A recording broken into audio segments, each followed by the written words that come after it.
Most movies about grief have a rhythm. There's the shock, the funeral, the dark night of the soul, and finally, the cathartic moment where the protagonist lets go and moves on.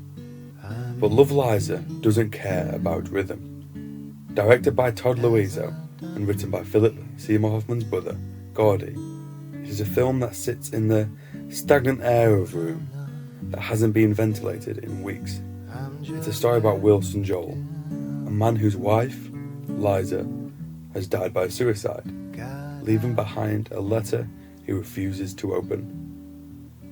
Today, we're looking at how Love Liza subverts the healing narrative and why Philip Seymour Hoffman's performance captures a version of sorrow that is as absurd as it is agonising. The engine of the film is a sealed envelope.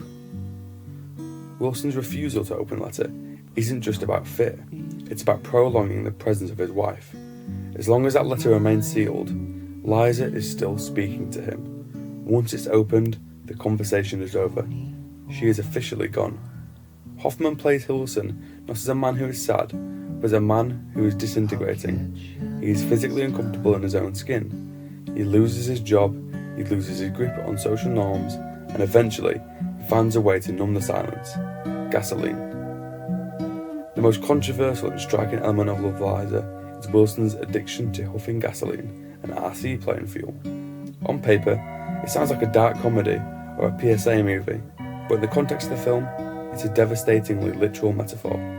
Wilson is literally trying to fill his lungs with something, anything, other than the air of his own empty house. He joins a group of RC plane enthusiasts, pretending to be a pro, just to have an excuse to be around the chemicals. Notice the performance here. Hoffman doesn't play the high as a party. He plays it as a temporary escape from the weight of gravity. When he's huffing, he's a lighter. He's away, but the come down is always the same. He's still in a world where Liza is dead, and now his head hurts. And feel right at home. We have to talk about Philip Seymour Hoffman in 2002. He was already a respected character actor, but Love Liza proved he could carry the crushing weight of a lead role. He uses his physicality, his heavy breathing, his slouch, the way he fumbles with objects, to show us that grief is a physical exhaustion.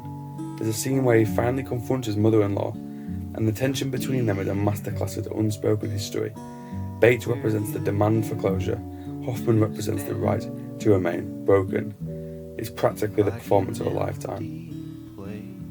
It's difficult to watch because it refuses to lie to us. It tells us that sometimes grief isn't a journey, it's a hole, and sometimes you have to climb all the way to the bottom of the hole before you can even remember what the sky looks like.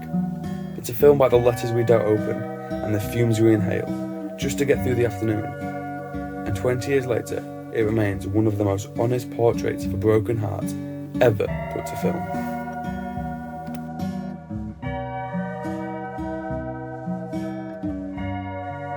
I think Love Liza might have quietly changed me. I've never cried like that during a film before. Not from a specific scene or one devastating moment, but from the slow, creeping ache that just built and built until I was undone. It felt less like watching a movie and more like being let into someone else's private grief spiral. And by the end of it, I felt like I had lived that grief with him. I was already in a vulnerable place when watching it. I'd been immersed myself in everything Philip Seymour Hoffman, interviews, all performances, tributes, just remembering him, trying to reconnect with his work and understand what it is about him that hits so deeply. And then this film.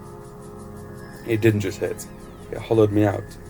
From the very first scene, there's something about Wilson, Hoffman's character, that feels already broken. Even before we know why, he walks through the world like he's moving underwater, detached, slow, unable to explain himself. His wife has died by suicide, and he refuses to open the letter she left him. That's the premise, but really, it's just the surface.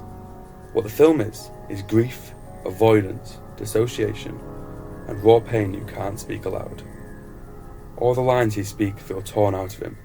The fact that he can't even bring himself to open the letter is such a heartbreaking metaphor for what the entire film is about. The terror of confronting loss, the fear that if you actually feel it, you'll fall apart and never come back. The performance is astounding, as I said. It doesn't feel like acting at all. It's Hoffman at his most unguarded, hunched, twitchy, often childlike in his confusion, then suddenly distant and cold.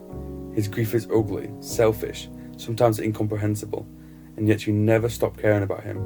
You never stop feeling for him. That's such a rare thing in a character like this. Someone who's actively pushing others away, doing things that doesn't make sense, but you understand him anyway. There's this brutal moment where someone offers him sympathy, and he just lashes out. What if the act of grieving doesn't look like talking to someone or crying in the right places? What if it looks like sniffing gas in motel rooms, building model airplanes obsessively, and driving nowhere for no reason? That's what Love, Liza captures so well.